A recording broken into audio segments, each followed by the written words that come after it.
Hi வாங்க கடம்பா தொக்கு fry பண்ணலாமா? கடம்பா மீன் சாப்பிடாதவங்க கூட இந்த மாதிரி நீங்கள் ஒரு தொக்கு வச்சு கொடுத்தீங்கன்னா செம்மையாக சாப்பிடுவாங்க. அவ்வளோ ஒரு டேஸ்ட்டாக இருக்கும். இதை எப்படி பண்ணுறதுன்னு பார்க்கலாமா? முதல்ல கடம்பாவை வந்து நல்லா க்ளீன் பண்ணி எடுத்துக்கோங்க.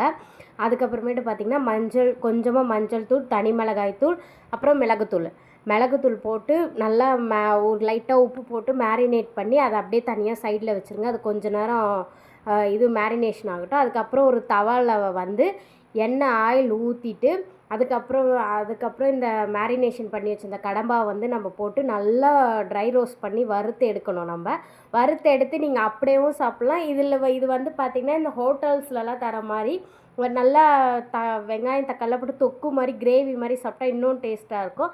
அதே தவாலே என்ன பண்ணுறீங்கன்னா கொஞ்சம் எண்ணெய் ஊற்றிட்டு ஒரு அரை வெங்காயம் அரை தக்காளி போட்டு நல்லா வதக்கிடுங்க. தவாலையே தான் இது செய்யணும். நல்லா வதக்கிட்டு அதுக்கப்புறம் பார்த்திங்கன்னா கொஞ்சோண்டு கரம் மசாலா, அப்புறம் கொஞ்சமாக மஞ்சள் தூள், அதுக்கப்புறம் கொஞ்சமாக தனி மிளகாய் தூள், கொஞ்சமாக உப்பு, இதுக்கேற்ற மாதிரி உப்பு போட்டுட்டு நல்லா வதக்கி விடுங்க. நல்லா அந்த மசாலா வாசனைலாம் நல்லா போயிட்டு நல்லா வதங்கி ஒரு கிரேவி கன்சிஸ்டன்சிக்கு வரும். அதுக்கப்புறம் பார்த்திங்கன்னா நம்ம ரெடி பண்ணி வச்சுருந்த கடம்பா ஃப்ரை வந்து அதில் போட்டுட்டு லைட்டாக தண்ணி தெளிச்சிட்டு அதை கொஞ்ச நேரம் வேகட்டும். ரொம்ப வேக வைக்க வேணாம், லைட்டாக வெந்தால் போதும். அதுக்கப்புறம் கொத்தமல்லி தூவிட்டு இறக்கிடலாம். இது ரொம்ப டேஸ்ட்டாக இருக்கும்.